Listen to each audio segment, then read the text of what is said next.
This is Verlene Bennett with Hope for the Journey. Pantry screen door. Retirement has allowed me to learn some new skills. I've bought a sewing machine and learned how to make aprons. That worked out well. I have made 4 aprons without great difficulty. After 4 aprons, I was ready to move on and learn how to do something else. I have for some time wanted a screen door for our pantry.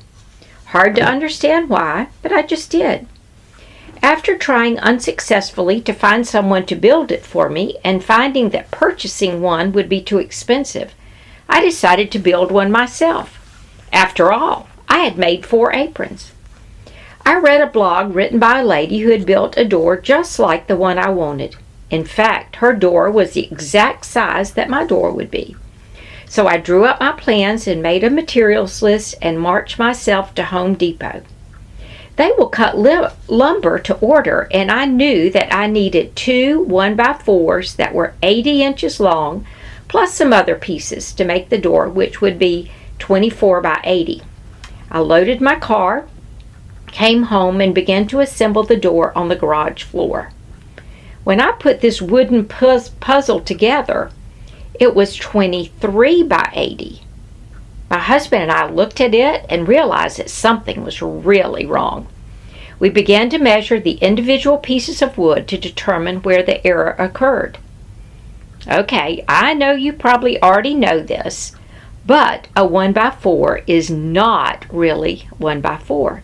It's actually a 1x3.5.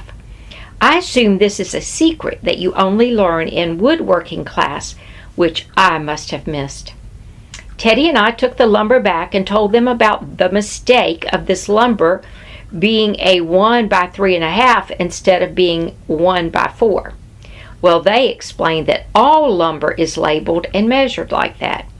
These boards had tags that said 1x4. I was flabbergasted.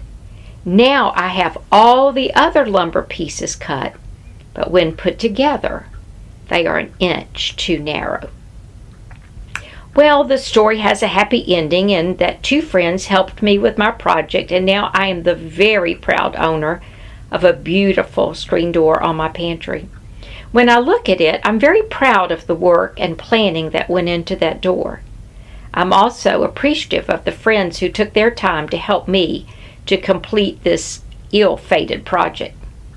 When I look at the screen door, which I do often, I'm reminded of 2 lessons that I learned as I built this door.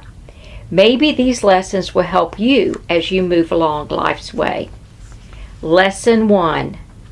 Be what you say you are. My problem began with a board that claimed to be one thing, but was in fact something else. If that board had been a true 1x4, that door would have been perfect.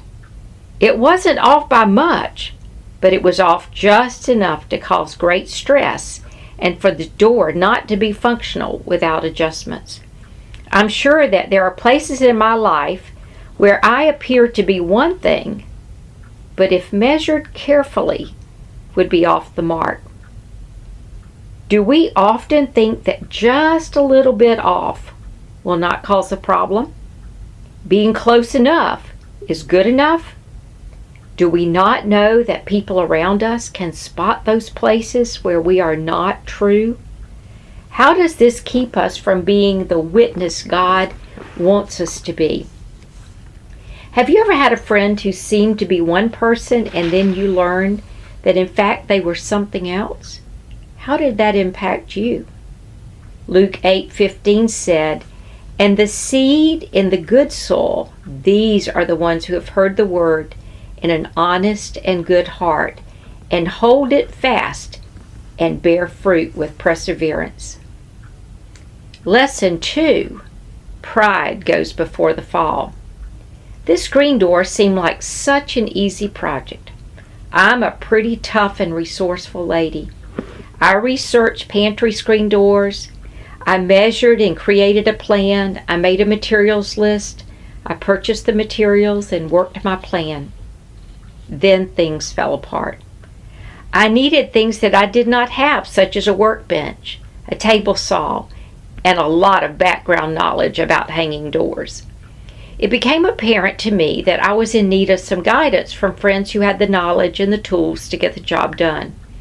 It was somewhat painful for me to have to ask for help, as I was so proud I would be building this door by myself.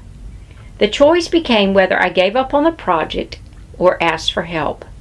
I'm painfully aware that this is a trait of being prideful, and it can keep me from seeking guidance and wisdom from the Lord when I feel I can work out any situation on my own. I tend to be a fixer, and I'm sure that I could often avoid hurt if I would first seek the wisdom of the Lord. As I was thinking through the problem with completing the door, the Lord really spoke to my heart about being prideful. It is a good thing that the door will be a daily reminder of the sin of pride in my heart.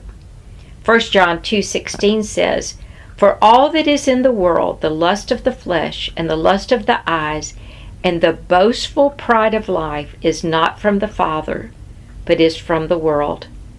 My friend, God's plans are so good for us. Look for Him at work today in your life. Stop by and see my pantry screen door. You might want one too.